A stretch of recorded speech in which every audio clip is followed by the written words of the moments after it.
Hello there, and welcome to Just About Earth, where curiosity curls up like a cat in a sunbeam, and science speaks softly enough to dream to. Tonight's journey spans not minutes or miles, but eons, across a planet that's constantly breaking itself apart and putting itself back together again. Because long before cities and continents as we know them, long before maps made any sense, Earth was a restless puzzle, assembling and dissolving titanic land masses that we now call supercontinents. They rose, they fell, they collided, fractured, drifted, and vanished like tectonic ghost ships sailing through deep time. But have you ever wondered what the world looked like when all the land you know was stitched into one vast shape, and what forces were powerful enough to rip it apart again? And more curiously still, where are we in that story now? Maybe you're listening from a place that used to be ocean floor. Maybe you're sitting atop the bones of an ancient mountain range now worn soft by time. So tell me, where are you tonight? And what does the ground beneath you remember? If you find comfort in these slow spirals through science, in soft-spoken marvels and stories from deep time, I'd be quietly grateful if you liked this video, or maybe subscribed. It helps keep this calm little corner glowing for others who need it. Now, I do hope this won't be so fascinating it keeps you awake, but if it does, well, at least you'll drift off knowing how continents dance and how Earth sometimes loses then finds its balance. So settle in, slow your thoughts, and let's begin. Because buried beneath the quiet crust of our modern world lies a story billions of years long, of drifting continents and shattered giants, of heat, pressure, and planetary rhythm, of Earth reassembling itself again and again, like some ancient memory it refuses to forget. This is the story of Earth's supercontinents, a saga written not in ink, but in stone. Sometimes science begins not with a grand discovery, but with something that simply doesn't make sense. A needle that won't point north, a rock that shouldn't be here, a question that refuses to stay quiet. In the early 20th century, geologists studying ancient lava flows in India noticed something odd. When molten rock cools, it locks in a magnetic signature, a tiny frozen compass that points in the direction Earth's magnetic field was facing at the time. But these ancient rocks, their tiny compasses pointed south, not just slightly off, completely reversed, and in different parts of the world, rocks of the same age pointed in wildly different directions. How could that be? This was long before we could image the ocean floor or scan the planet from satellites. The idea that continents could move, drift across the face of the Earth, was still laughed at in lecture halls. But to a few quiet minds, these scattered clues whispered something revolutionary. One of those minds belonged to Alfred Wegener, a German meteorologist with a soft spot for ancient maps. In 1912, he looked at the jagged coastlines of Africa and South America, and like many before him, noticed they seemed to fit, as if once joined, then torn apart. But unlike others, he went further. He gathered fossils of the same extinct animals found on distant shores. He traced identical rock formations across oceans. He noted glaciers that once scraped across what are now steaming jungles, and he proposed something audacious, that all the continents had once been fused into one, a supercontinent he called Pangaea. His ideas were dismissed, even ridiculed, because he couldn't explain how continents could move. The engine was missing. And science, much like tectonic plates, does not shift easily, but the rocks didn't stop whispering. In the decades that followed, as sonar mapped the ocean floor and earthquakes revealed the jigsaw of tectonic plates, the mechanism Wegener lacked began to emerge.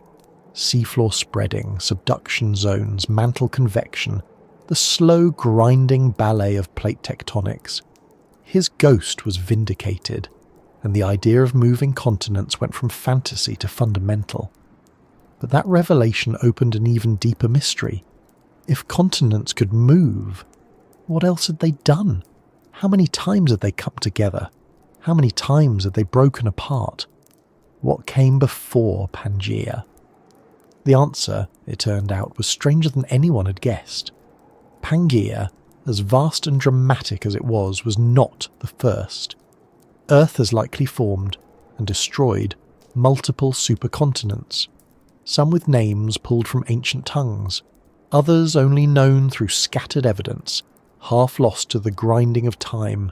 Rodinia, Nuna, Columbia, even older ones, barely whispering through the most ancient stones, Kenorland, Valbara.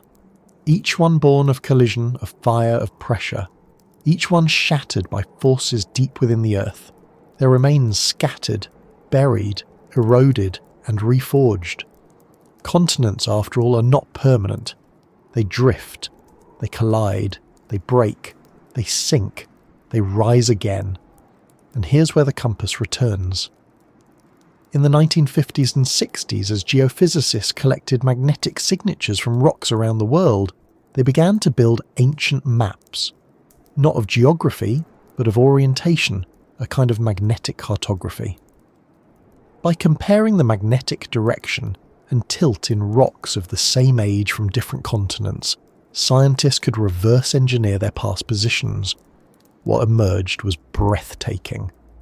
These landmasses, India, Australia, Greenland, Antarctica, had wandered thousands of kilometres across deep time, sometimes together, sometimes alone.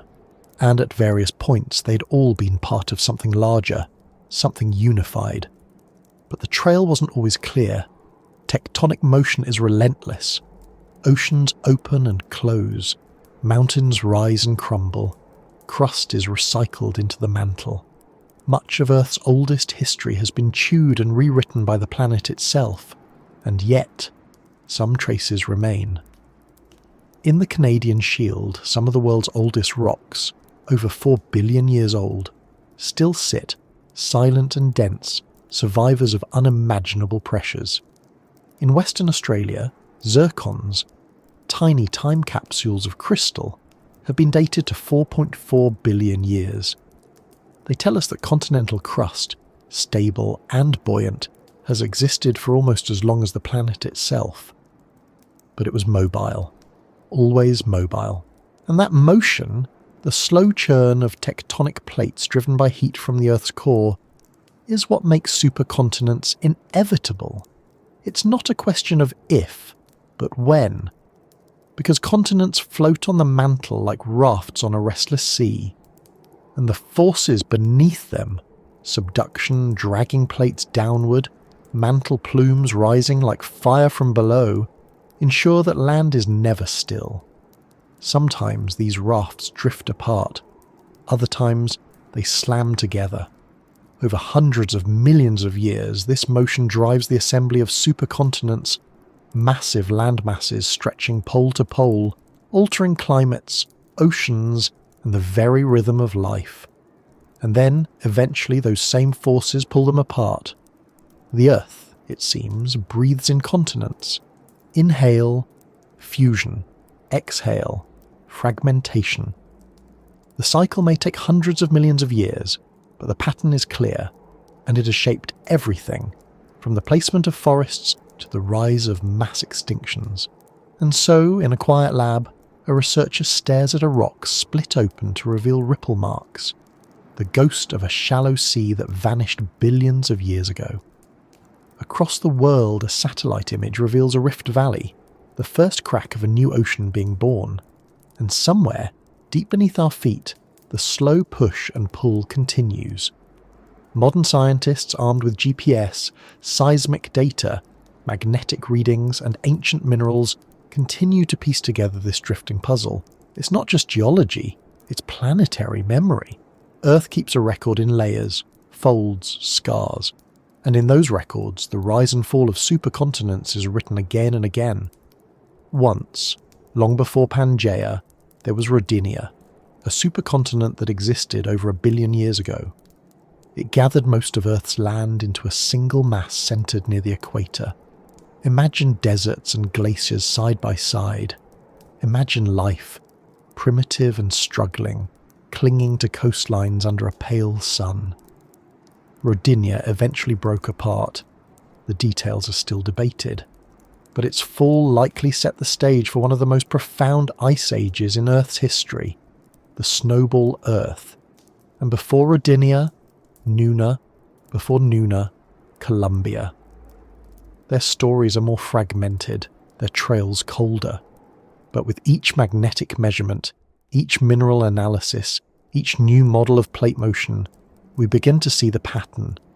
Land collides, land breaks, oceans open, oceans close, life adapts, and Earth reshapes itself once more. And here we are on one of those fragments, a piece of a puzzle mid-shuffle. Scientists believe we're somewhere in the middle of a supercontinent cycle. The Atlantic is still widening, the Pacific slowly closing. And someday, not soon, but eventually, all the continents may draw together again. They already have a name for it.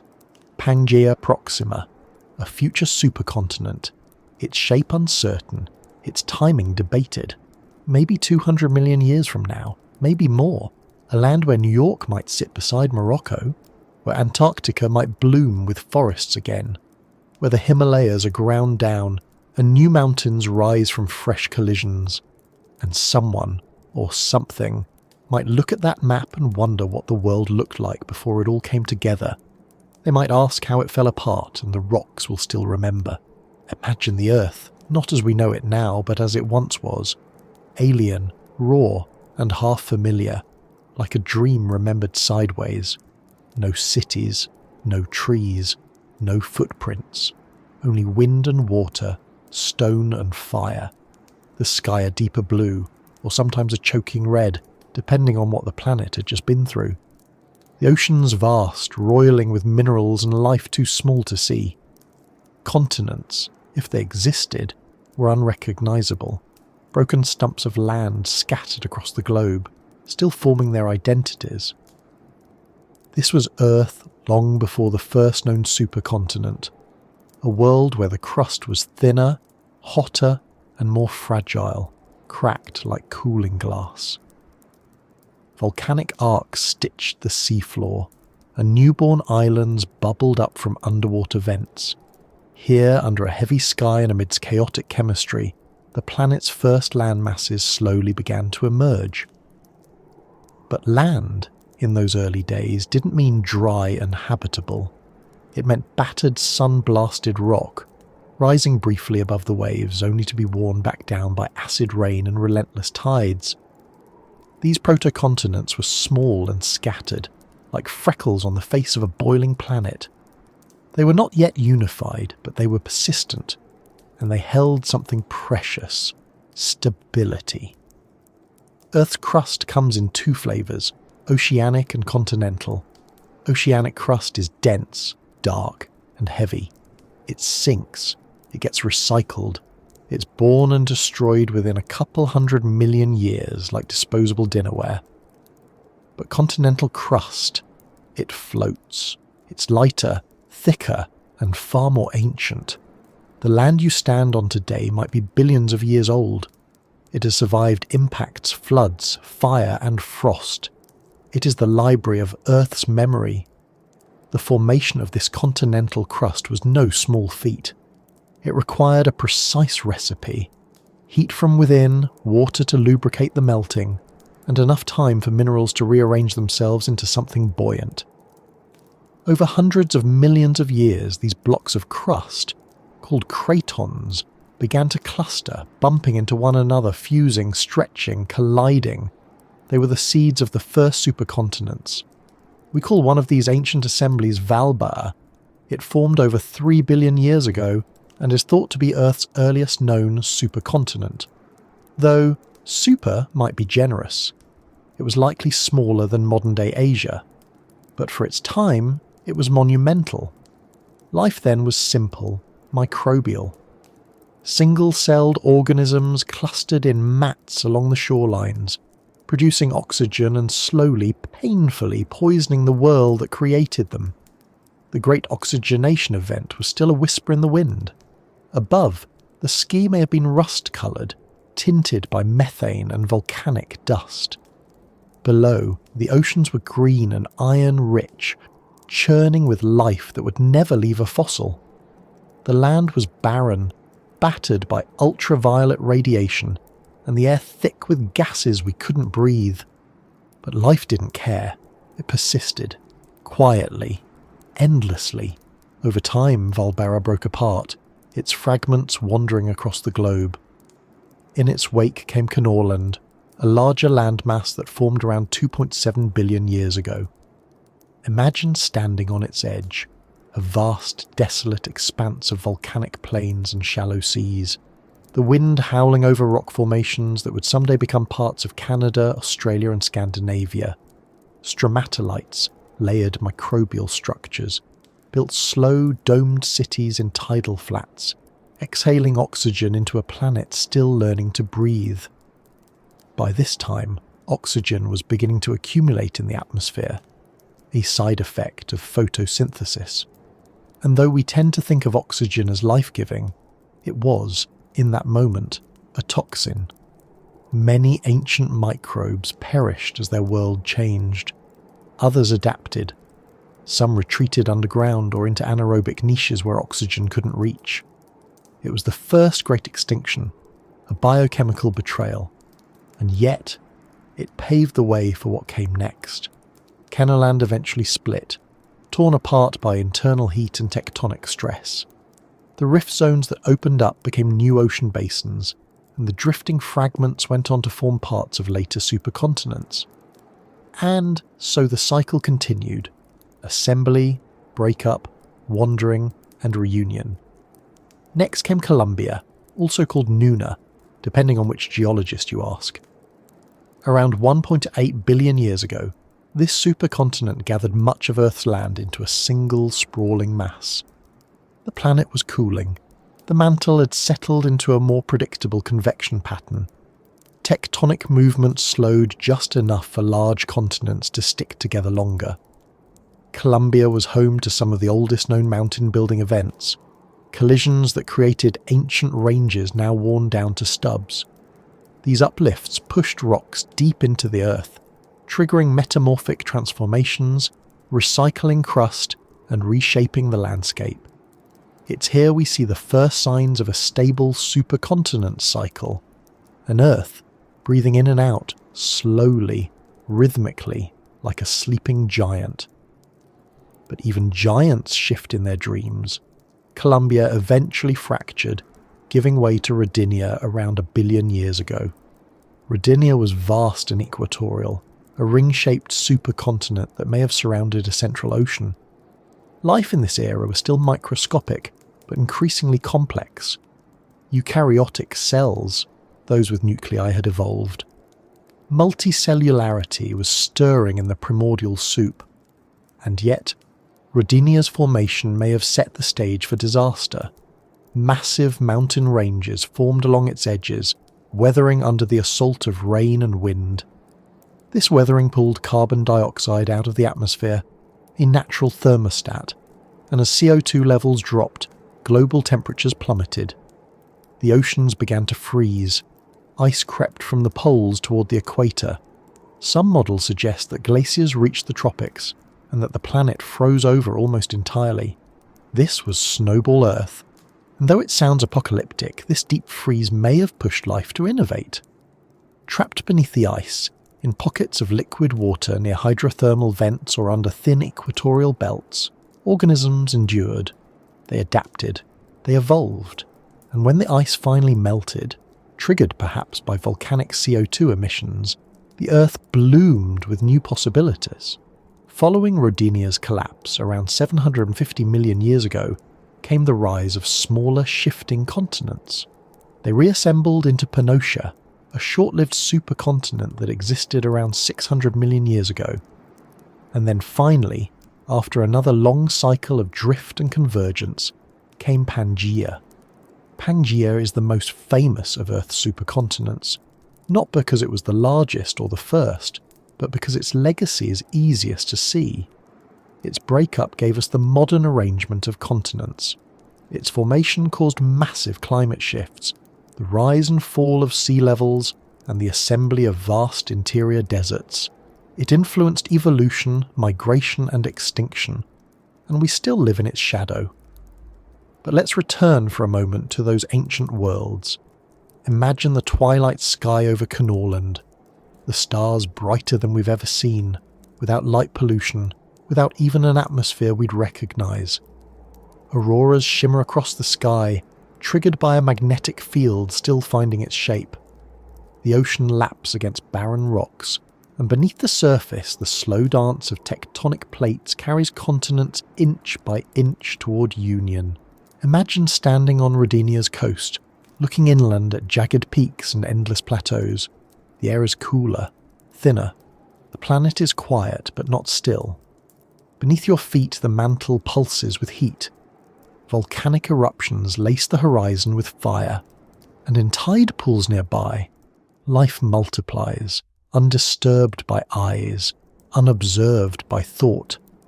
These ancient worlds are long gone, their mountains eroded, their coastlines redrawn, but their fingerprints remain in the rocks beneath your home, in the magnetic signals trapped in basalt, in the isotopic ratios of ancient crystals. We are walking on the ruins of forgotten continents. And though we often think of Earth as stable, grounded, fixed, it is anything but. Beneath our cities and fields, our forests and highways, the crust continues to move. The continents drift a few centimetres each year. The Atlantic widens by the length of a fingernail. The Himalayas rise, still growing from an ancient collision. And deep beneath the Pacific, a slow subduction draws ocean floor downward into the mantle's relentless churn. We are mid-cycle. This is not the beginning, not the end. The continents we know are temporary guests in an ancient cycle. They've been assembled before. They will be again, and in some unimaginable future, long after the names have faded, a new supercontinent will rise. Its rocks will remember us, if only in trace elements, isotopic quirks, or the buried ruins of our restless civilization. Because the Earth does not forget. It only folds the past into new layers, waiting for someone to come along and read it. If the continents are rafts drifting slowly on a deep and ancient sea, then somewhere far below them is the engine room. And though we cannot see it directly, we feel its presence in earthquakes, in rising mountains, in magma that seeps from the ocean floor like blood from an invisible wound. We call it the mantle, not solid, not liquid, but something in between, a convecting, churning layer of hot rock that slowly, persistently moves the surface of the Earth.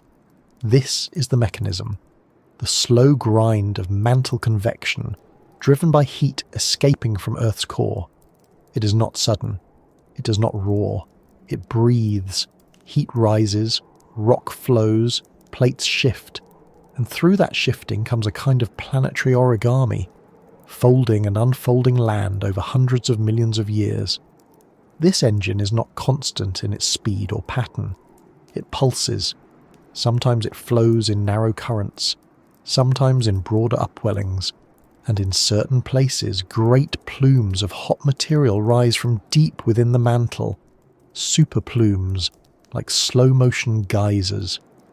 When they reach the base of the crust, they can cause massive uplift, rifting, continental breakup. They are not common, but when they rise, the consequences are planetary. Supercontinents, by their nature, insulate the mantle beneath them. As they sit unmoving for tens or hundreds of millions of years, heat begins to build beneath the crust. It has nowhere to go, and so pressure mounts until something must give. This built-up heat may trigger the formation of super plumes, vast upwellings that press against the underside of the supercontinent like a blister. The land uplifts, it stretches, fault lines form, and eventually the crust splits. A new rift valley is born. Like a tear in fabric, it begins as a crack, small, quiet. Volcanic activity may follow, forming basalt plateaus vast and flat. Over time, the rift widens. What was once inland becomes coastal, and then oceanic. This is how oceans are born, This is how supercontinents fall. Take Pangaea, perhaps the most studied of Earth's supercontinents. For over 100 million years, it reigned, spanning from pole to pole. But by around 200 million years ago, the first signs of fracture began to appear. In what is now the central Atlantic region, volcanic activity increased. Massive volumes of basalt erupted, spreading across what is now eastern South America, western Africa, and parts of North America. We call this event the Central Atlantic Magmatic Province, or CAMP, one of the largest volcanic episodes in Earth's history. It coincides with the Triassic-Jurassic extinction event, and may have played a role in that mass die-off. CAMP wasn't just a fiery display, it was a symptom, a sign that Pangaea was coming apart. The mantle beneath had grown restless. Rifting followed. Oceans opened, and the world was changed. But let's step back further. What causes mantle convection in the first place? Where does this endless heat come from? The core of the Earth is hot, incredibly so, due to several factors. Some of that heat is left over from planetary formation, when collisions and accretion generated immense energy. Some comes from the decay of radioactive elements like uranium, thorium and potassium, and some comes from the gradual crystallization of the inner core, a process that releases latent heat and drives the geodynamo, Earth's magnetic field. This internal heat wants out, and so it rises, slowly, through the mantle in great swirling cells. When it reaches the base of the lithosphere, the rigid outer layer of Earth that includes the crust, it pushes against it, applying pressure that can stretch, lift, and eventually fracture continents. But it's not just heat that drives plate motion. Subduction is the other side of the coin. Where oceanic plates collide with continental ones, the heavier oceanic crust is forced downward into the mantle. This slab pull, the dragging effect of sinking lithosphere, is one of the main engines of plate tectonics. It pulls plates like conveyor belts, reshaping the face of the planet. In supercontinent breakup, these two forces, upwelling and downdragging, can work in tandem. Superplumes rise, rifting the land from below, and as new oceans form, subduction zones develop at the edges, drawing the continents apart like reverse stitches in a planetary seam. This is not chaos. It is a cycle, one that takes hundreds of millions of years to complete. And yet even cycles have anomalies. Sometimes mantle plumes erupt with such force that they flood the surface with lava, not in cones or mountains, but in vast sheets. We call these large igneous provinces or ellipses. They're links not only to continental breakup but also to climate change, extinction, and ocean chemistry disruptions. Consider the Siberian Traps, a lip that erupted around 252 million years ago. The lava covered over 2 million square kilometres. The gases released, particularly carbon dioxide and sulfur dioxide, triggered global warming, acid rain, and ocean anoxia. The timing matches the Permian-Triassic extinction, the largest mass extinction in Earth's history. Not every supercontinent is destroyed by a LEP. Not every ellip ends a geologic era. But the correlations are striking. And the deeper we look into Earth's layered past, the more we see how intimately connected these systems are. Tectonics, climate, life. Rodinia too may have met its end through deep Earth processes. Its breakup around 750 million years ago coincided with the rise of rift basins and passive margins, geologic signs that continents were moving apart. And the aftermath? A series of ice ages that covered much of the planet in glaciers. The snowball Earth events, as they're known, may have been triggered in part by the changing geography of Rodinia's fragments, isolated, weathered, and disrupting ocean circulation. Even in breakup, a supercontinent leaves a legacy, in sediment, in isotope ratios, in the positioning of fossilized reefs, in the magnetic stripes of seafloor basalt.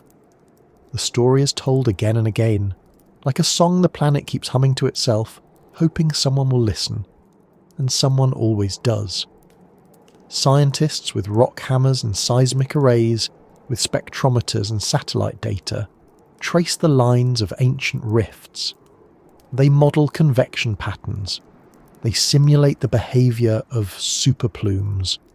They read the scars in Earth's crust like a language, slowly decoding a story that was never meant to be simple. And in that story, one truth keeps repeating: Earth is restless. It folds. It unfolds. It cannot stay still. In the heart of this restlessness lies a paradox. Supercontinents are built by collision, the slow convergence of plates drawn together by subduction. But that same convergence plants the seeds of their destruction. As plates collide, the thickened crust becomes gravitationally unstable. It heats from below, erosion above removes weight, and the crust begins to stretch, to thin, to crack. Mountains rise from these collisions. Think of the Himalayas today, born from the crash of India into Eurasia. But over millions of years, mountains wear down, and what was once a zone of compression may become one of extension. It is Earth turning a corner in its cycle, from assembly to disassembly. In the ancient world, these processes unfolded without witnesses, but now we're here to watch. The East African Rift, for example, is a modern glimpse of supercontinent breakup in slow motion. Stretching across thousands of kilometres, it marks the beginning of a new ocean. Lakes fill the valleys, volcanoes rise along the rift, and over millions of years it may widen into a full-fledged seaway, splitting Africa in two. These are the first breaths of a new chapter, and yet, even as rifting begins in one part of the world, convergence continues in another. The Pacific Ocean, for instance, is ringed by subduction zones, the so-called Ring of Fire. Here, plates are diving beneath one another, shrinking the ocean basin. Someday, far in the future, this closing may draw the continents back together. The pieces are already moving. Australia drifts northward. India is still pushing into Asia. The Americas continue to inch away from Europe and Africa. And beneath the oceans, vast mountain ranges, the mid-ocean ridges, spread new seafloor like slow, molten scars.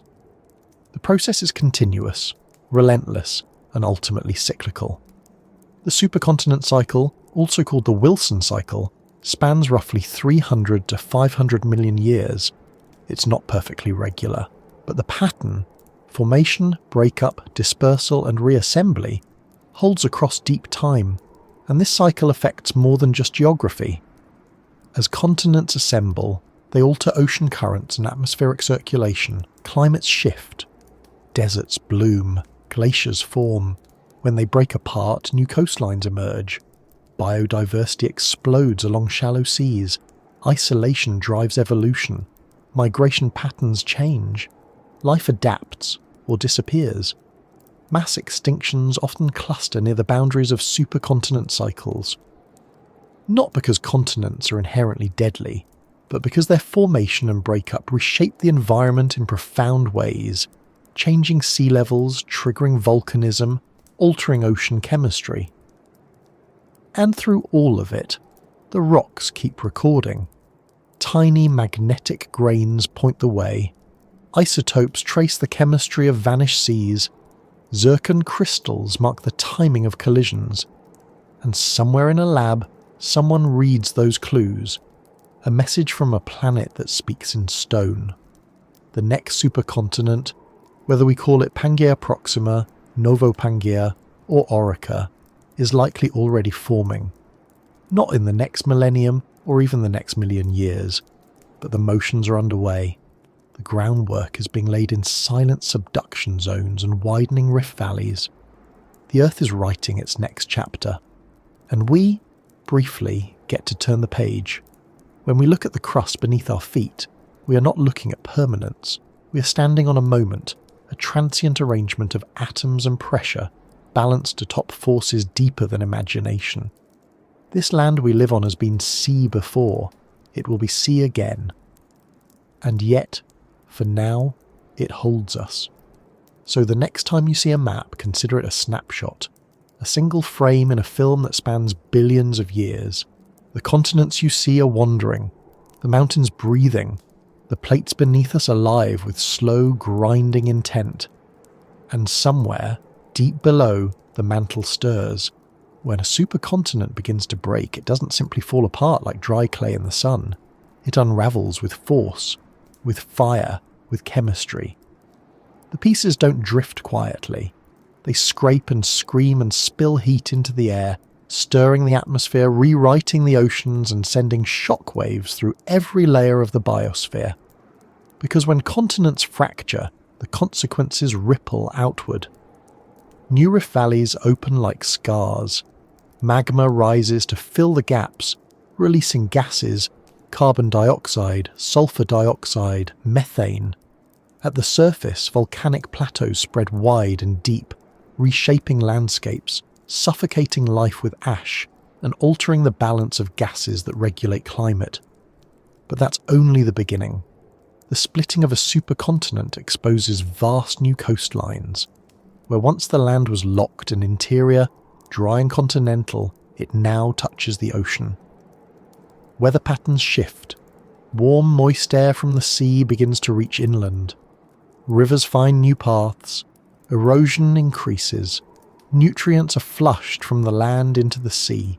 Entire ecosystems are built, or broken, on the backs of these changes. As the supercontinent tears open, the world's circulation systems begin to change. Ocean currents that once looped neatly around a single massive landmass must now find their way through a maze of islands and separated continents. Warm and cold waters mix differently. The great conveyor belts of heat that regulate global climate are disrupted. With these shifts, climate zones migrate. Deserts bloom where forests once stood. Ice creeps down from the poles or retreats into shadowed crevices. Rain patterns change, monsoons intensify or vanish. And all across the planet, life has to choose, adapt, migrate, or perish. In the oceans, things get stranger still. New mid-ocean ridges form, underwater mountain ranges where seafloor is born. These ridges pump minerals and heat into the surrounding water, creating strange oases of life in the darkness. Hydrothermal vent communities thrive on chemosynthesis, tapping into chemical energy instead of sunlight. But elsewhere in the sea, things may turn deadly. The release of volcanic gases, especially during flood basalt events, can lead to rapid climate warming. Higher temperatures reduce the solubility of oxygen in water. As the oceans warm and stratify, deep waters can become anoxic, devoid of oxygen. Entire marine ecosystems collapse. The food chain frays at its edges. Anoxic events are preserved in the rocks as dark, organic, rich layers. They tell of times when the sea suffocated, when plankton died and sank, when fish vanished, when reefs went silent. The carbon buried in these layers would one day become oil and gas. But in the moment, it marked a profound ecological crisis. And in the atmosphere, things are just as volatile. Carbon dioxide released from volcanic activity traps heat. The planet warms, polar ice melts, sea levels rise. But if the eruptions also release enough sulfur compounds, they can trigger the opposite, a brief but intense global cooling. Sulfur aerosols reflect sunlight, dimming the skies, disrupting photosynthesis. Plants struggle, food webs collapse. These climatic whiplashes, sudden shifts between hot and cold, are especially dangerous. Ecosystems don't have time to adjust. Species adapted to one set of conditions find themselves stranded in another. Some of Earth's greatest mass extinctions coincide with these moments. The end-Permian extinction, 252 million years ago, followed the eruption of the Siberian traps, an immense outpouring of lava and gas that reshaped the planet. Over 90% of marine species and 70% of terrestrial species vanished. Reefs collapsed. Forests burned. Insects, normally resilient, suffered massive losses. The cause? Most likely a cascade. Massive CO2 emissions triggered warming. Warming led to ocean anoxia and acidification. Acid rain followed. Plants died, soils eroded, and the carbon cycle spiraled out of control. Methane clathrates, icy deposits of methane in seafloor sediments, may have destabilized, releasing even more greenhouse gas. The feedback loop became a spiral, all this set in motion by deep earth processes, by the stirrings of the mantle, by the cracking of a continent. And while not every breakup brings extinction, the potential is always there. Even less dramatic separations can shift evolutionary trajectories. Take the breakup of Pangaea. As the continents drifted apart, populations of animals and plants that once mingled freely became isolated. Over time, isolation breeds divergence. Marsupials flourished in Australia. Dinosaurs evolved into birds in what became Asia and North America. Flowering plants spread in new directions. Separation gives rise to biodiversity, but it also increases vulnerability. Island species, for example, often lose defences. Without predators, they may become flightless, slow-growing, or ecologically naive. When new species arrive, whether through natural dispersal or in modern times human interference, these island endemics often cannot cope. What began as a gentle drift of continents can, millions of years later, shape the fate of a bird, a tree, a beetle, because time stretches every consequence until it intersects with life. And sometimes, the consequences unfold not through heat, but through silence. As continents pull apart, they open up new basins, new oceans, and for a time these oceans may be shallow, warm, and full of life. But if circulation falters, if the connection to the global ocean is too narrow, these seas can stagnate. We've seen this in the past. During the Cretaceous, the Atlantic was still young. The Tethys Sea, a now vanished body of water, filled the gap between Africa, Europe, and Asia. For millions of years, it was a hub of marine diversity. And then gradually it began to die. Restricted circulation, high productivity, warm temperatures. The ingredients for ocean anoxia were all there. Vast portions of the Tethys became oxygen-starved. The bottom waters turned toxic. Organic material piled up, undecomposed. Entire ecosystems vanished into black mud. And now those layers are rock, rich in oil, silent in testimony. Breakup leads to freedom, to diversity, but it also leads to isolation. And isolation, left unchecked, can lead to collapse. The Earth, in its movement, is neither cruel nor kind. It is indifferent. But the consequences of its shifting crust are not. They cascade, they compound, they echo. But not all echoes are deadly. Sometimes the aftermath of breakup creates new opportunities. The rise of new coastlines gives birth to shallow seas, tidal flats, coral reefs. Life blooms in these liminal zones, neither fully land nor sea, but both in rhythm with the moon. The Jurassic period, following the early stages of Pangaea's breakup, was a time of lush abundance. Dinosaurs diversified, marine reptiles soared and swam, ammonites spiraled through newly opened oceans, plant life expanded, with cycads and conifers carpeting the continents. This is the duality of continental change. Destruction births creation. Endings pave the way for beginnings. The very rifts that split supercontinents can become cradles of life, but the mechanisms continue. As the new continents drift, they carry their own weight, literally. The movement of crust affects the planet's centre of mass. It can alter Earth's spin, its wobble, even its axis tilt over long time frames, and that, in turn, affects climate.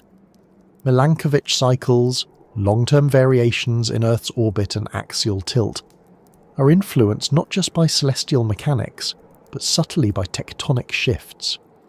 The dance of continents nudges the climate's metronome, syncing ice ages and interglacials with the grinding gears below. Even the carbon cycle, that great regulator of planetary warmth, is shaped by continental breakup. As mountains erode, they consume carbon dioxide. Chemical weathering draws CO2 from the air and locks it into sediments. New continents expose new rock, fueling this drawdown. But when rifting opens up new volcanic zones, the opposite occurs. Fresh emissions pour into the air, warming the world again. The balance is delicate. A conversation between rock and gas, erosion and eruption. A negotiation that lasts millions of years but leaves fingerprints everywhere. In fossil pollen, in isotopic ratios, in the tilt of ancient tree rings. In the long-term view, the breakup of a supercontinent is a planetary reset. Oceanic pathways change. Species evolve in new directions. The climate finds a new rhythm. And through all of it, the crust records. Even now, we live in the long tail of Pangaea's disintegration. South America is still drifting west, pulled away from Africa by the growing Atlantic. India, once an island continent, has fused with Asia to raise the Himalayas skyward. Australia slides north, inch by inch, toward Indonesia. And the Mediterranean, once the Great Tethys Sea, is shrinking, soon to be closed by the collision of Africa and Europe. The world we know is temporary. And that temporariness is carved into everything, from the fossil record to the shape of coastlines to the DNA of living creatures. Even the air we breathe holds the memory of continental motion. Plants that adapted to rising CO2, then falling again. Forests that moved with the poles. Grasslands that emerged in rain shadows cast by new mountain ranges. We walk through landscapes shaped by the echo of crustal shifts, the long shadows of vanished seams, and in those shadows we can glimpse the patterns. The next supercontinent will rise where subduction zones are now pulling land together, maybe in the Pacific, maybe in a slow spiral toward the North Pole. It will affect climate, life, and the very architecture of our biosphere. But we won't be here to see it, and still the rocks will remember. In every layer, the record continues. The chain reactions, the aftermath, the soft fallout of change. Not with the drama of disaster movies, but with the slow certainty of geology, of deep time. And perhaps that's the real legacy of the supercontinent cycle. Not just the landscapes it carves or the extinctions it triggers, but the way it teaches us about scale, about time, about how everything we know is held in motion by forces deeper than we can feel. A supercontinent splits, and in doing so, it writes new stories in wind, water, and life. It erases others. It sets into motion millions of years of cause and effect, and then, quietly, it waits. Because Earth does not rush, it remembers. The story of Earth's supercontinents is not a single tale with a clear beginning or tidy end. It's more like a symphony written in cycles, movements that rise and fall, then return, reshaped. And when we step back far enough, when we listen not just to the loudest notes but the subtle refrains, we begin to notice the patterns. Because the Earth, for all its restlessness, is not random. It remembers how to repeat itself. The breakup of Pangaea wasn't the first time land had scattered across the globe. It was simply the most recent chapter in a saga that reaches back more than 3 billion years. A saga of continental assembly and collapse, of hidden catastrophes and evolutionary detours, of the world trying itself on in different configurations again and again. Before Pangaea, there was Rodinia. Before Rodinia, Columbia. Before Columbia, Kenorland. And before that, further back than we can see with clarity, maybe even Valbara. A name given not by ancient civilizations, but by geologists piecing together the puzzle from the oldest surviving rocks on Earth. Each supercontinent carried its own era of climate, biology, and catastrophe. Each one left marks not just in the crust, but in the course of life itself. Columbia, for example, came together around 1.8 billion years ago. It may have been the first true global supercontinent, a massive fusion of cratons from what we now call North America, Siberia, India, and Australia. And while its shape and borders remain debated, its influence is clearer. Columbia was likely a stable landmass, one that allowed complex life to quietly evolve in the ocean surrounding it. Single-celled organisms ruled the seas. The atmosphere was thin but slowly oxygenating. Iron formations were settling on the seafloor, chemical breadcrumbs from a time when the planet's chemistry was still young. Columbia's breakup gave rise to new shorelines, new rift zones, new habitats. And in the wake of its fragmentation, the planet entered a period known as the Mesoproterozoic, a relatively stable, almost uneventful stretch of time in Earth's history, sometimes nicknamed the Boring Billion. But even quiet centuries can matter. Stability gives life room to experiment. In those long, uneventful eons, the first eukaryotic cells, the ones with nuclei with internal structure, took root. Complexity began to stir in silence. Fast forward to Rodinia, formed around 1.1 billion years ago. This supercontinent's shape is still shrouded in mystery, its pieces now scattered across the globe, its outlines blurred by 1 billion years of erosion and reassembly. But we know it existed. We see it in ancient mountain belts that now lie half a world apart. We see it in matching rock types, fossil traces, and magnetic clues. Rodinia was likely centred near the equator, a ring-shaped continent that altered ocean currents and may have dramatically cooled the planet. As it aged, its weathered surfaces began drawing more carbon dioxide from the air. The planet's thermostat dropped, and sometime around 720 million years ago, Earth plunged into what might have been its coldest chapter yet. This was the time of the Cryogenian. The snowball Earth hypothesis suggests that glaciers reached the equator and that nearly the entire surface of the planet was encased in ice. Oceans froze over. Sunlight bounced back into space. The warmth of the sun seemed not enough. And yet, beneath the ice, life endured. Hydrothermal vents and warm brine pools may have sheltered microbial ecosystems. Photosynthetic organisms clung to the thinnest layers of open water. Evolution, cornered by ice, found new strategies, and eventually volcanism, the Earth's quiet heartbeat, began to tip the balance again. Volcanoes erupted. Carbon dioxide flooded the atmosphere. The ice began to melt. The glaciers retreated. And in their wake came one of the most extraordinary periods of biological creativity the planet has ever seen. The Ediacaran. Strange, soft-bodied organisms bloomed across the seafloor, frond-like creatures with no clear head or limbs, quilted shapes like nothing alive today. They left imprints in ancient sediment that still baffle scientists. Were they animals, fungi, something in between? We still don't know, but they were different. And they were possible because of what came before. Because Rodinia broke. Because the ice melted. Because the planet changed. And so, the breakup of a supercontinent, the opening of oceans, the rebirth of climate, these weren't just geological events, they were evolutionary opportunities. Each step in the rock record gave rise to something new in life's grand experiment. Then came Pannotia, a brief and transitional supercontinent formed around 600 million years ago. Its lifespan was short, only a few tens of millions of years, but its impact was deep. It coincided with the Cambrian explosion, the sudden appearance of most major animal groups in the fossil record. Complex eyes, shells, limbs, all emerged in rapid succession. Was it the shifting geography of Panotia's breakup that spurred this explosion? Perhaps. The creation of new coastlines, the diversification of shallow marine environments, the increase in oxygen, all these changes may have pushed life into new directions.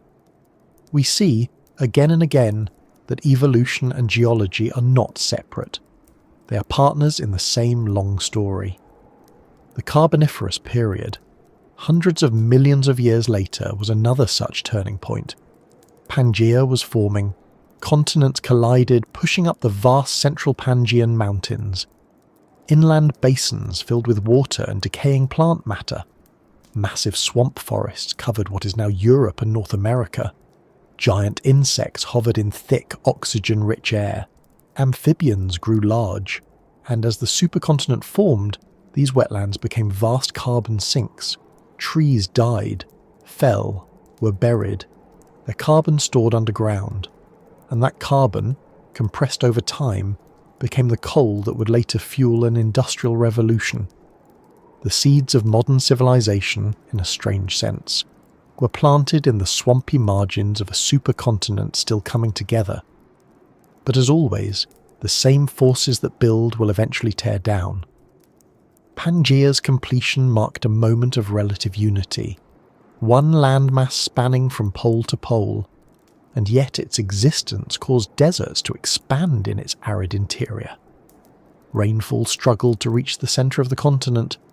Biodiversity may have dipped as species found themselves boxed in by vast uniform terrain. Ecosystems thrived along the coast, but the inner lands were more hostile. And then the breakup. As Pangaea fractured, Atlantic oceans opened. Island chains formed. Shallow seas spread. Species radiated into new environments, and among them, one lineage of feathered dinosaurs took to the air. Others, far smaller, evolved the traits that would, much later, define mammals. Each crack in the crust became a fork in the tree of life. And all of this, all of it, is mirrored again and again. Tectonic cycles, climate cycles, extinction and recovery, complexity rising, falling and rising again. The Earth, it seems, keeps time not with clocks but with collisions, not with seconds but with subductions, even mass extinctions, those great punctuation marks in the fossil record, often sit near the edges of supercontinent chapters. The Permian-Triassic extinction, at the tail end of Pangaea's formation. The Triassic-Jurassic extinction, as rifting began. The Cretaceous-Paleogene extinction, as continents reached something close to their modern configuration. That one, of course, driven by an asteroid.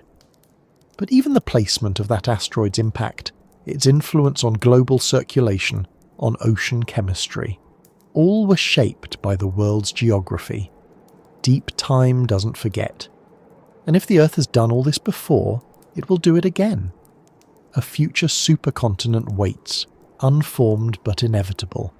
Whether it will be called Pangaea Proxima or Orica or Amastia, whether it will form around the equator, near the poles or scattered across new coordinates, remains uncertain.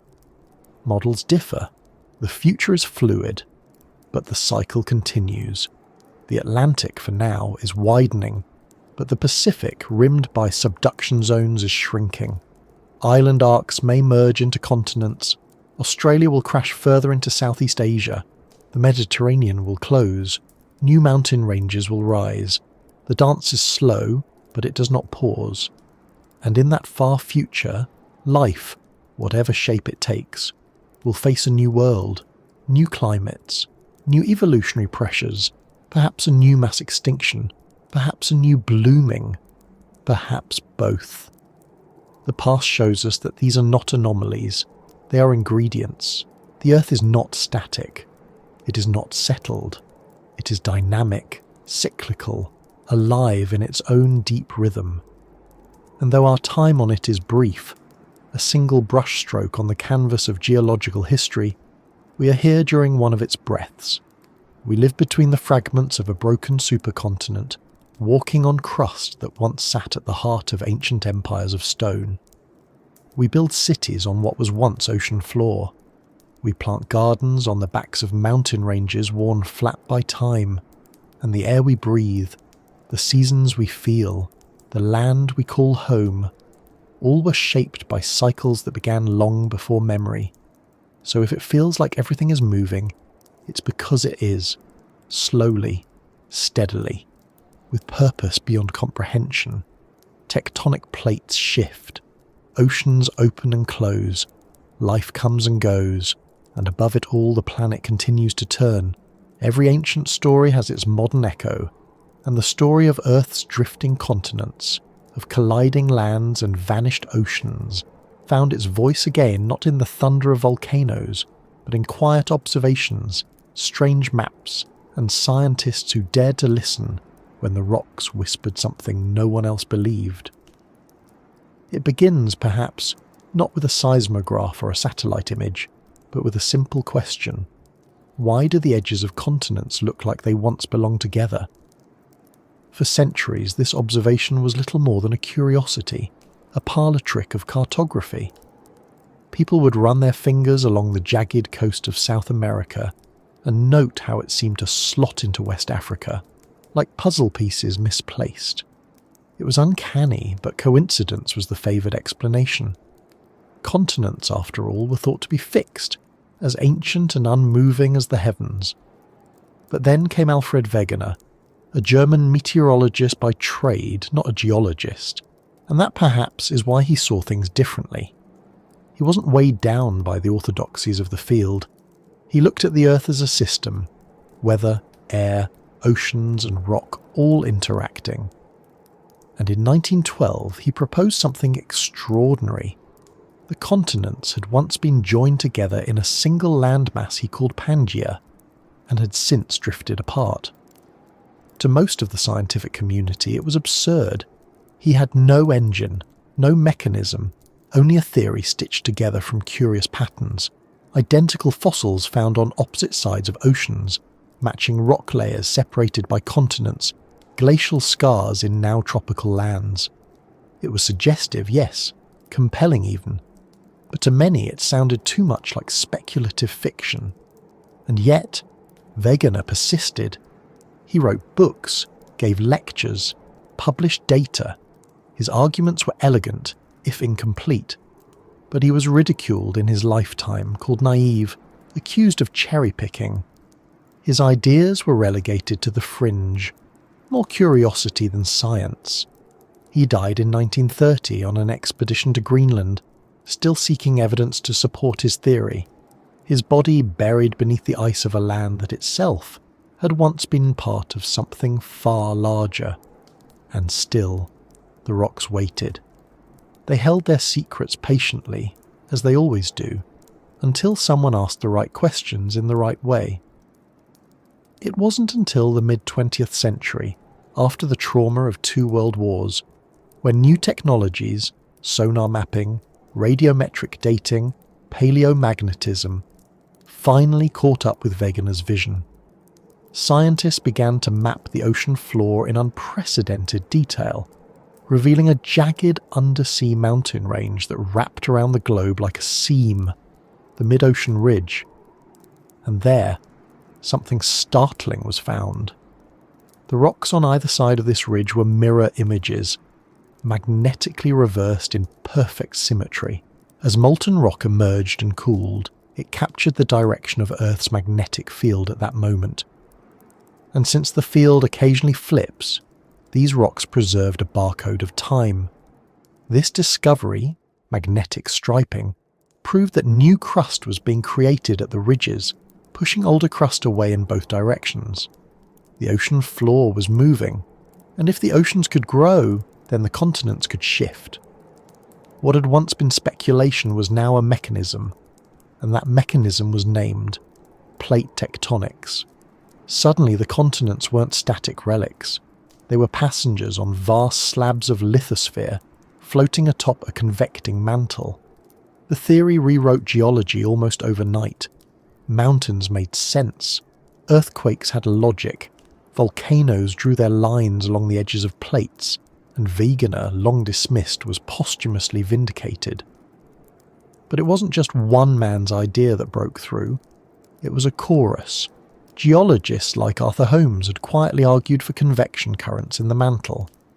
Marie Tharp, a cartographer and geologist, mapped the ocean floor in painstaking detail and revealed the rift valley at the centre of the Atlantic, physical proof of seafloor spreading. Her work was dismissed at first by men who didn't believe a woman could be right about the very floor of the planet. But her maps told the truth, and eventually they were undeniable. These stories of discovery aren't just about data, they're about persistence, about people working in quiet corners, assembling evidence that didn't fit the current model until a new one had to emerge. It's about Walter Alvarez, a geologist who noticed a curious layer of clay in Italy, unusually rich in iridium, and how that discovery, and his father's physics expertise led to the theory that an asteroid had ended the reign of the dinosaurs. The clue was barely a few centimetres thick, but it spoke of global catastrophe. Or geochemists who measured the ratios of isotopes in ancient rocks and realised they could date not just the formation of continents, but the rate at which Earth's crust had cooled. Or paleomagnetists who studied the orientation of minerals and found the fingerprints of vanished supercontinents in their alignment. It's about the scientists in remote outposts, hammering samples from cliff faces, sifting through sediment, listening to the stories told by minerals. Stories not written in ink, but in iron and zircon. It's about researchers in Greenland and Canada who found 3.8 billion-year-old rocks, the Acasta gneiss, and in them perhaps the remnants of the planet's first crust.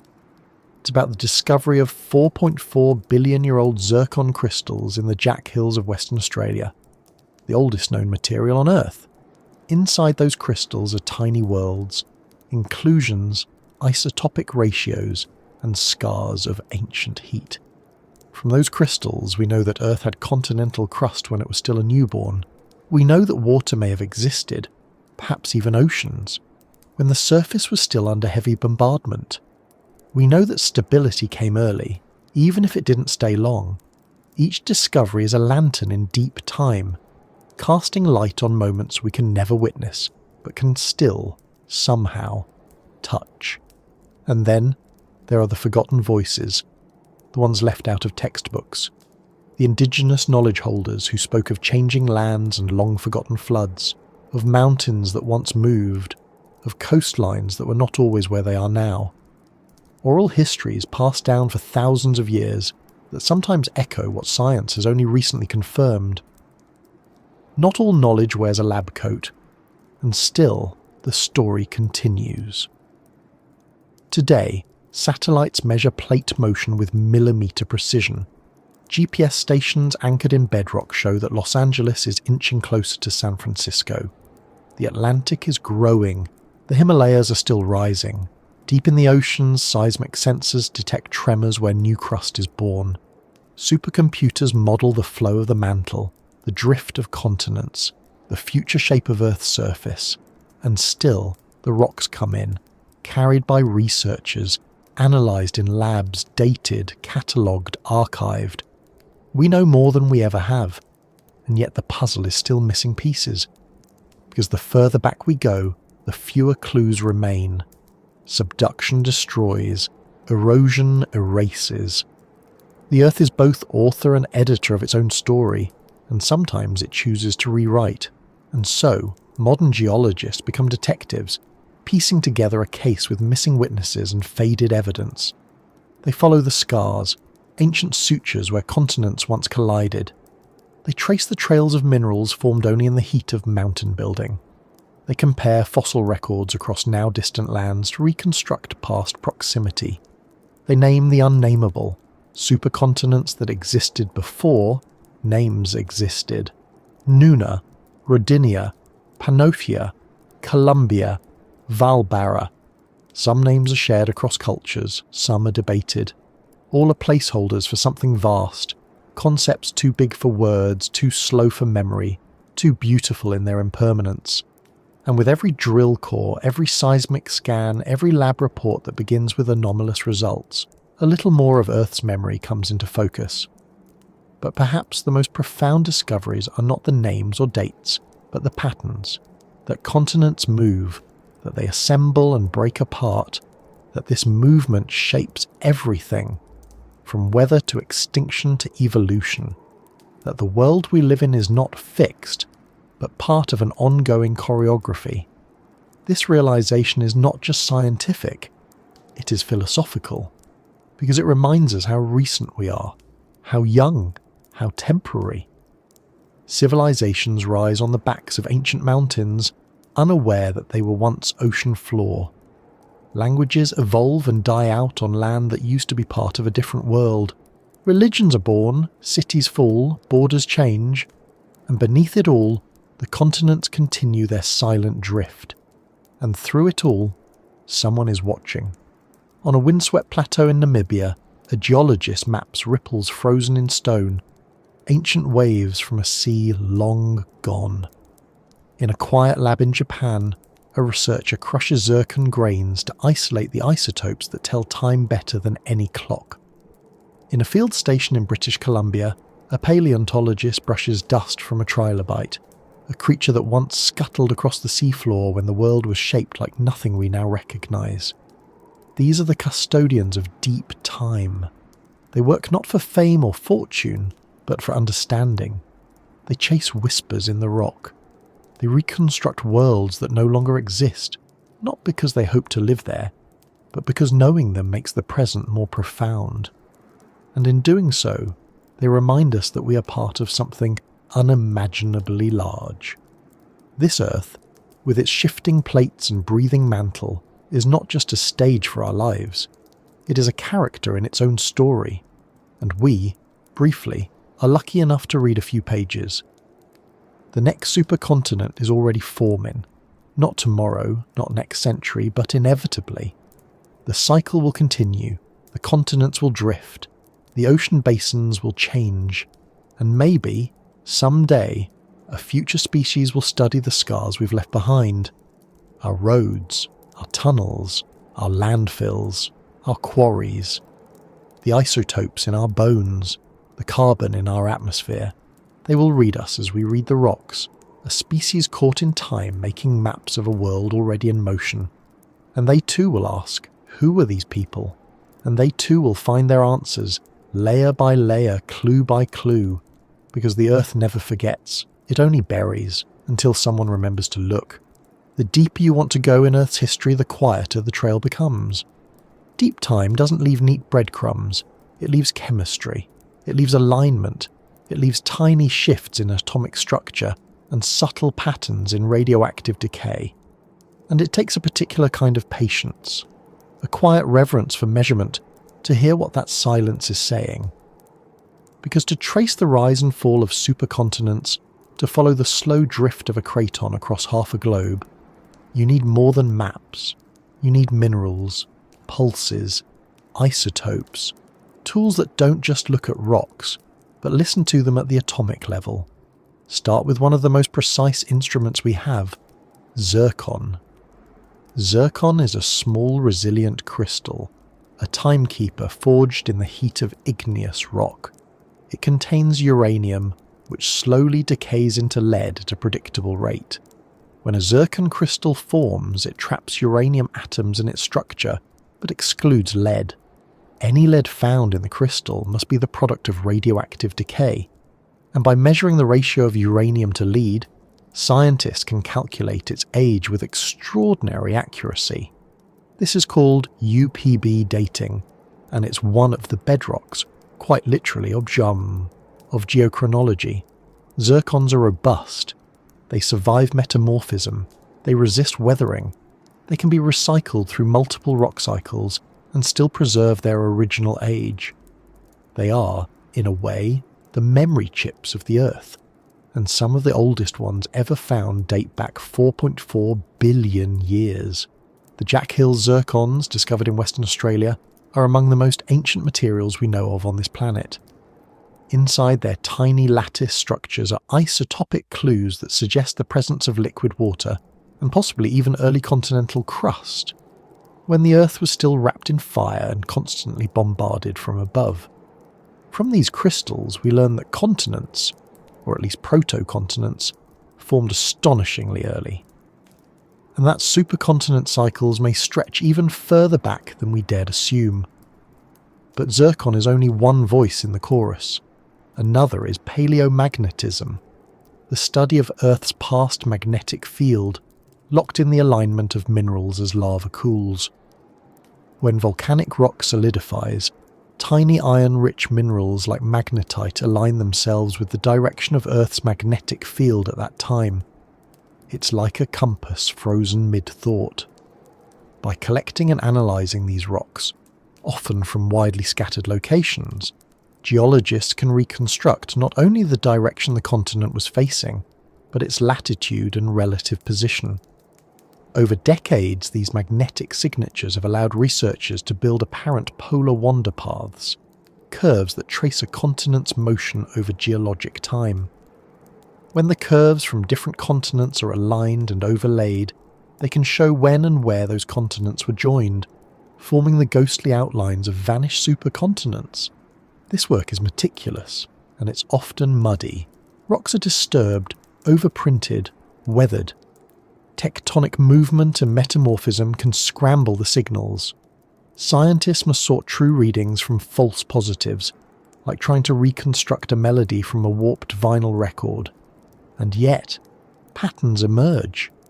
We can trace the movement of Baltica, Laurentia, Siberia, ancient continental cores, through hundreds of millions of years of motion. We can reconstruct their collisions and separations, their long pilgrimages across the globe. We can watch as they kiss, fuse, fracture, drift apart again. The precision of this is staggering, and yet it depends on two things: trust in the physical laws that govern radioactive decay, and trust in the Earth's shifting magnetism, a global force that reverses and reshapes itself on a timetable we're only beginning to understand. Then there's the chemical side, geochemistry, where rocks are not just solid, but sentences written in the language of isotopes. Carbon isotopes, strontium isotopes, neodymium, hafnium. Each one tells a different part of the story. Carbon isotope ratios, for example, can reveal changes in biological productivity and global carbon cycles, shifts that often align with mass extinctions or dramatic climate events. Spikes in D13C values may suggest global burial of organic carbon, possibly linked to the appearance of new photosynthetic life, or the drawdown of CO2 from continental weathering. Strontium isotopes, particularly the ratio of 87 Vassar to 86 ester, reflect the balance between volcanic input and continental erosion. As supercontinents erode, exposing vast surfaces of ancient crust, strontium from these rocks washes into the ocean, changing its chemistry. Marine fossils that precipitate from seawater then trap this ratio, locking in a snapshot of geologic processes happening far inland. Neodymium and hafnium isotopes go even deeper, tracing the age and origin of crustal materials. They can distinguish between new volcanic input and recycled ancient crust. They can tell whether the magma that formed a rock came from the upper mantle or from melted bits of old continent. Taken together, these chemical clues create a kind of isotopic fingerprint for each continent, a way to identify the age, origin and history of the land beneath our feet. And while isotopes look backward, models look forward. Computational geodynamics, a field that barely existed a few decades ago, now uses vast simulations to model the behaviour of Earth's interior. Scientists input seismic data, mantle viscosity, crustal density, and plate velocity to simulate the movement of continents over hundreds of millions of years. These models help explain how supercontinents come together through subduction-driven aggregation, and how they fall apart, often triggered by mantle upwellings, or the build-up of heat beneath their thick insulating crusts. In recent years, some models have even begun to simulate the next supercontinent. Depending on which forces dominate, subduction, closure, or rift-driven breakup, Earth might be headed for a northern fusion near the Arctic, a masia, a future reassembly near the Pacific, Pangaea Proxima, or an equatorial band of continents in perpetual drift, Novo Pangaea.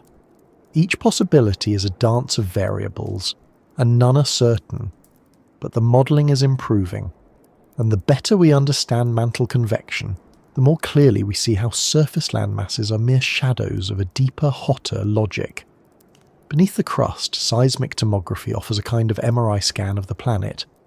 By analysing how seismic waves from earthquakes travel through the Earth, geophysicists can build 3D images of the mantle. They can see where cold, subducted slabs still linger, like ghosts of vanished oceans. They can identify regions of hotter, more buoyant rock rising in slow-motion plumes. Some of these slab remnants date back hundreds of millions of years, proof that the Earth remembers its past not just in surface rocks, but in the very flow of its interior. The deep mantle, it seems, keeps a record, and that record is layered, slow, and astonishingly durable. It's here, in the slow churning of the deep Earth, that the cycles of supercontinents truly begin, and the science used to uncover them, seismic, isotopic, magnetic, is as layered as the planet itself. But the complexity doesn't stop at physical data. Paleobiology enters the picture too, the study of how life responds to continental motion. As continents drift, they isolate populations, they create new environmental pressures, they alter migration routes, and these changes leave evolutionary footprints. Take, for example, the distribution of ancient marsupials. Fossil evidence shows that early marsupials originated in South America and dispersed to Antarctica and then to Australia. A path made possible only when those land masses were fused as part of the southern supercontinent Gondwana.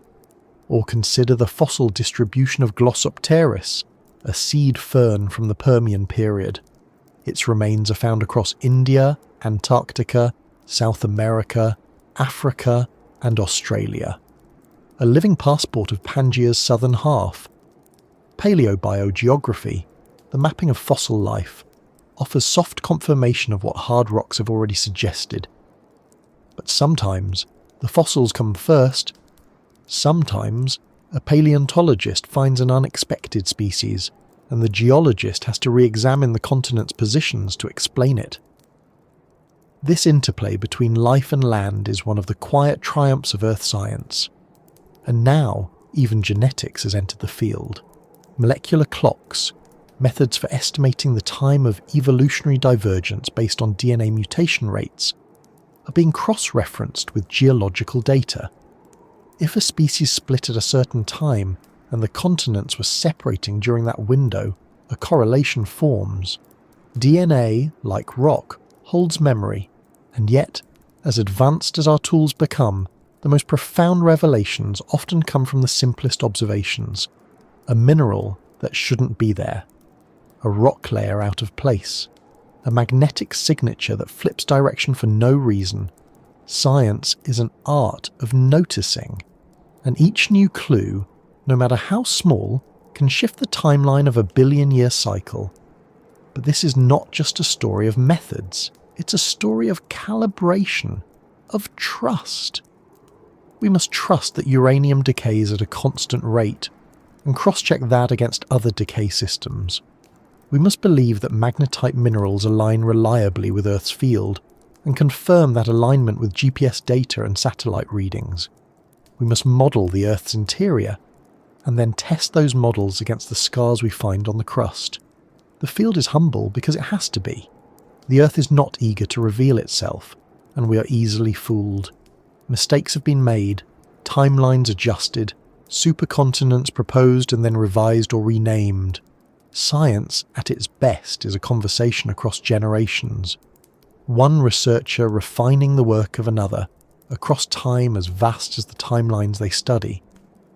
But for all its complexity, what the deep science reveals is simple, that Earth is alive with pattern, that continents are not fixed but flowing, that buried in every rock is a memory, not just of heat and pressure, but of place, of motion, of becoming, and that when you listen closely enough, with spectrometers, with seismic arrays, with isotope counters cooled to fractions of a degree above absolute zero, the Earth speaks, softly, clearly.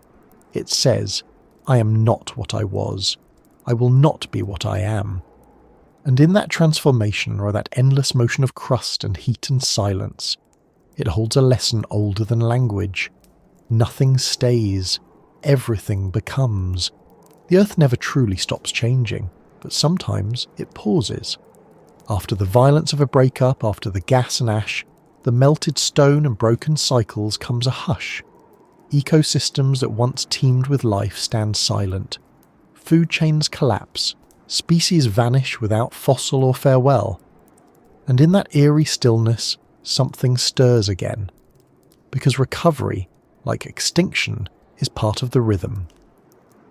When a supercontinent breaks, the immediate chaos often steals the attention. The lava floods, the climate swings, the collapsing oxygen levels, the disappearing species. But long after the fires burn out and the ash settles into layers, the deeper story begins. Not the story of what was lost, but of what grows in its place. It is slow, uneven, uncertain, and it never brings back what was. But it is always happening. Start at the shoreline, where land and sea first meet again. As continents drift, they pull apart the coastlines they once shared. The rift zones flood, shallow seas invade the margins of broken cratons, and in those warm, sunlit waters, life rushes in. Microbes arrive first, as they always do. They don't wait for the climate to settle or for oxygen levels to stabilise. They grow on bare stone, in the cracks, in the brine, feeding on light and minerals. Stromatolites, those ancient builders of layered domes, return to newly formed basins. Algae bloom, staining the water green, and plankton, drifting, blooming, delicate, fill the upper layers with food and oxygen. Then come the grazers, slow, soft-bodied creatures that sift the seafloor, feeding on microbial mats. Some have shells, some don't. They leave trails in the sediment, marks of movement, of curiosity, of feeding. Predators follow as they always do, and slowly the reef systems begin to rebuild. Reefs are often first to fall in an extinction, fragile, sensitive, interdependent. But they are also quick to return if conditions allow. Coral-like organisms settle on volcanic rock. Sponges anchor themselves to cooled basalt. Bryozoans, mollusks, echinoderms. They come back, generation by cautious generation. Not all at once, not everywhere, but enough. And on land, the story is similar, but even slower. After the collapse of Pangaea, vast deserts formed in the interior. Rainfall patterns shifted, and the once wet hearts of continents dried into plains of wind-carved dust. Forests retreated to the coasts. Rivers changed course. Whole ecosystems blinked out, unable to adapt fast enough to the new geometry of the planet. But seeds are patient things. Ferns and lycopods, with spores that drifted on the wind, began to recolonize disturbed zones. Early gymnosperms, conifers, ginkgo-like trees, took root in higher altitudes. Their roots anchored the soil. Their leaves shaded the ground. And with time, insects followed. Then amphibians. Then reptiles that would, in some corners of the world, become birds. The recovery from a mass extinction or from a major continental reconfiguration is not a return. It is a reimagining. And often, what returns is not what left. New species evolve to fit the niches opened by loss. Survivors adapt, diversify, radiate. In the wake of catastrophe, evolution speeds up, not because nature has urgency, but because competition thins and possibilities bloom. The mammals, after the fall of the dinosaurs, are perhaps the most famous example, but before them, it was the reptiles who took advantage of the recovery from the Permian extinction. Before them, it was the amphibians, and before them, the jawless fish. Each wave of destruction clears the board, each recovery redraws the rules, and each continental change rewrites the map on which the game is played. The long-term consequences of a supercontinent's rise or fall are not just biological, they're geological, atmospheric, climatic. They unfold in layers like the planet trying on different masks, seeing what it becomes in each configuration. When continents drift apart, they create new ocean circulation patterns. These can redistribute heat across the globe, warming the poles or cooling the equator. They can concentrate rainfall in some regions and drain it from others. They can make continents more habitable, or less. In some configurations, Earth enters hothouse conditions, with no permanent ice, and rainforests spanning the equator. In others, ice caps grow, glaciers spread, deserts bloom. The placement of continents near the poles or across the equator controls the planet's breath, the pace of its glaciations and interglacials. Even atmospheric oxygen fluctuates. When continents rise and erode, weathering draws down CO2. Plant life spreads, pumping out oxygen. But if volcanic activity dominates, or if shallow seas recede, the balance tips again. These shifts are slow, often taking tens of millions of years, but they set the tone for evolution. They control who thrives, who survives, and who doesn't. The Earth becomes a different world with each arrangement. In Pangaea's time, for instance, the supercontinent's vast size created extreme climates, arid interiors, monsoonal coasts, and high biodiversity only along the edges. Its breakup, by contrast, led to more moderate, wetter conditions across smaller, separated landmasses. Life, in response, diversified wildly. Birds, mammals, flowering plants and insects flourished. The recovery wasn't just ecological, it was a creative burst. And over time, these changes become baked into the rock record. You can read them in the colour of sediment, red beds from arid interiors, black shales from anoxic seas. You can trace them in fossil layers, the sudden appearance of a new species, the gradual decline of an old one. You can feel them in the chemistry of ancient soil horizons, in the tilt of preserved tree stumps, in the direction of ripple marks on sandstone. Recovery writes itself down. It doesn't scream. It leaves echoes. But not all consequences are benign. Sometimes the recovery favours fragility. Species evolve to fit specific narrow niches. Ecosystems become intricate, interwoven, exquisite, but brittle. And when the next shift comes, they collapse all the faster. Complexity can be a strength, but also a risk. And the deeper risk lies in the illusion of stability. Supercontinents are not forever, but they last long enough for life to forget that change is coming, for forests to spread wide, for lakes to fill with fish, for creatures to evolve without the memory of what once was. And when the next rift tears open the land, or the next collision crushes the coast, that forgetting becomes vulnerability. The Earth remembers. Life often does not. But the Earth also offers resilience. It is written into its systems, its carbon cycle, its weathering, its volcanic rebalance. Extinction clears, evolution repaints, erosion smooths, and sediment buries the worst of it under layers that one day might be studied with calm eyes and a fine brush. And as the continents drift toward their next reunion, long-term consequences begin to appear again. New deserts form as landmasses cluster. Mountain ranges rise, altering rainfall and trapping carbon. Ocean basins shrink, concentrating salinity and altering circulation. The biosphere responds in slow motion. Species migrate toward favourable climates, and if they can, others go extinct. Coral reefs bleach, polar ecosystems contract. New organisms arise, better suited to the changed world. Some forests die, others shift their range. The rhythm continues, and in this next cycle, humanity is a participant. Our species evolved in the wake of supercontinental breakups. The rifting of Africa created the Great Rift Valley, a landscape of lakes, volcanoes, and changing habitats that many anthropologists believe shaped our earliest evolution. Our ancestors learned to walk upright in a world being torn slowly apart, and now we build cities on plate boundaries, dig tunnels into rift zones, dam rivers that remember older directions. We mine the remains of ancient reefs, burn the coal from Carboniferous swamps, extract isotopes from zircon to date the very crust we walk on.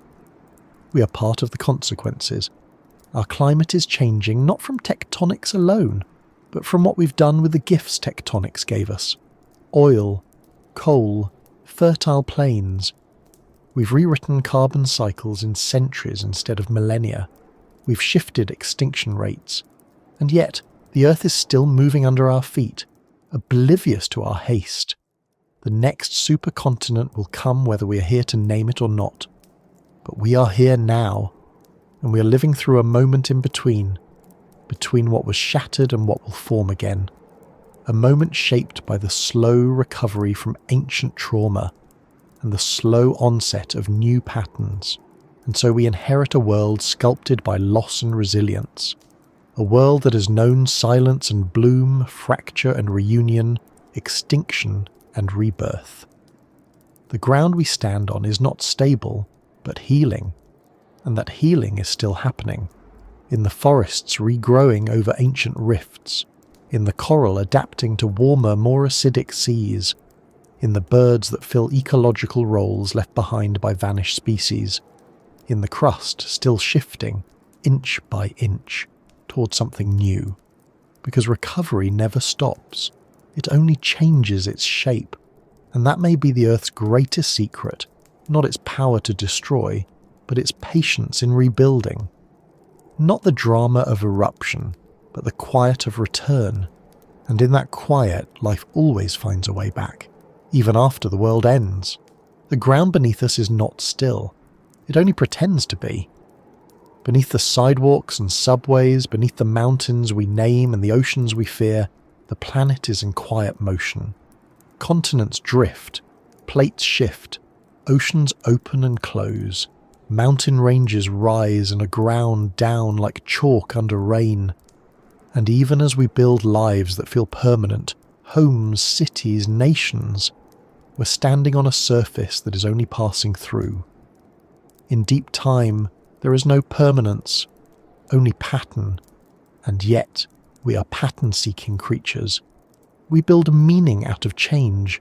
We turn ancient floods into stories, shifting seasons into festivals, broken lands into maps and myths. Maybe that's why, when we look at the rise and fall of Earth's supercontinents, we see more than geology. We see metaphors, mirrors, warnings. Because the story of supercontinents is not just about rock, it's about cycles, about forgetting and remembering, about resilience born from loss. It's about how everything we depend on, climate, ecosystems, even the oxygen in our lungs, is tied to motions too slow to feel, too vast to see. And yet we are changing those systems now in real time, with machines, with fire, with speed. Where it once took volcanoes 1 million years to raise global CO2, we've done it in under 2 centuries. The carbon once locked in ancient forests that grew when the continents had a different name, now drifts above us in the atmosphere, altering the climate faster than anything tectonics could manage. The Earth is no stranger to upheaval. It has survived 5 mass extinctions. It has frozen over, boiled dry, cracked and reassembled more times than we've drawn breath. But it does so slowly, patiently, with space for recovery. And we, clever, fragile, sudden, have not left that space. When we look back at the breakups of Pangaea or Rodinia, we see extinction events followed by recovery over tens of millions of years. We see complexity lost and rebuilt, ecosystems simplified, then rediversified, evolution stumbling, then sprinting. But we also see a planet that did not care. There was no judgment, no moral, no villain. Oxygen was once the killer. Later, it was methane, then carbon dioxide, then sulfur, then ice. The agents of change are indifferent, and so is the crust. It fractures not from anger, but from heat and buoyancy. It collides not from conquest, but from convection. The Earth is not cruel, it is simply alive. And perhaps, when we consider our own moment in the geologic story, that's the hardest truth to hold. We're not at the centre, we're not immune, we're not outside the cycle, we're part of it, a recent expression of carbon and cognition, caught midway between one configuration and the next. The continents are still moving, the mantle still breathes, the climate still listens, not just to our factories, but to the angle of the planet's tilt, to the quiet pull of distant moons, to the placement of land across latitudes. Everything is connected. Our weather is shaped by mountain ranges built in ancient collisions. Our crops grow in soils made from eroded supercontinent roots. Our fresh water flows along fault lines. Our cities sprawl atop basins formed in rifts that opened when the world was still forgetting Gondwana. Even our history is tectonic. Empires formed along trade routes born from continental shape. Sea travel, migration, war, all shaped by coastlines that never intended to be permanent. The Silk Road, the Mediterranean, the Arctic frontier. These are not just cultural corridors, they are fossilised accidents of crust. And now, as the climate shifts, we find ourselves again at the mercy of the map. Coasts are flooding, storms intensify, deserts spread, species vanish, not from a meteor or a supervolcano, but from us. From our decisions, from our cleverness applied without foresight, from forgetting that we too are temporary. And in that forgetting, we lose something sacred. Because the earth does not need us to survive, but we need it, stable, breathable, fertile, forgiving. And the balance that gives us those things was not designed. It emerged, painfully, slowly, across billions of years of failure and adjustment, trial and collapse. That balance is not guaranteed. In the fossil record, life bounces back, but never in the same form. Extinction is creative, yes, but cruel in its edits. Trilobites never returned, nor ammonites, nor dinosaurs, save for the birds. What we lose now may not return either, and when you realise that, you start to listen differently.